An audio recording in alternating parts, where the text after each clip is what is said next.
চলো বন্ধুরা, আজ শহরের ব্যস্ত জীবন ছেড়ে সমুদ্রের ঢেউয়ের মতো আমরা ঝাঁপিয়ে পড়ি উদয়পুর সি বিচে। এই সমুদ্রে পা ডুবিয়ে গরম গরম মাছ ভাজা খাবার গল্প তো আছেই, তার সাথে আজ তোমাদের এক নতুন আস্তানার সন্ধান দেব। ঝাউবনের ঠিক পাশেই একেবারে নিরিবিলি এবং শান্তির একটা নতুন আস্তানা, দ্য উদয়পুর ডায়েরি। জানতে চাইছিলাম যে এখানে লোকে আসবে কেন, আপনার কি মনে হয়?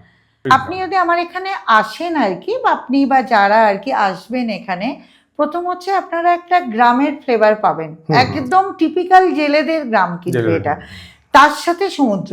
মানে আমার এখানে 200 মিটারের মধ্যে সমুদ্র, যেটা দীঘাতে বা ওল্ড দীঘাতে যে গ্যাদারিংটা হচ্ছে, গ্যাদারিংটা আপনি দীঘা থেকে জাস্ট মানে 4-5 কিলোমিটার এলেই 10 মিনিটের রাস্তা। আমি সুব্রত, তোমাদের আমন্ত্রণ জানাই আমার ব্লগ আনস্টপেবল কোয়েস্টে। আজ আমাদের গন্তব্য দ্য উদয়পুর ডায়েরি।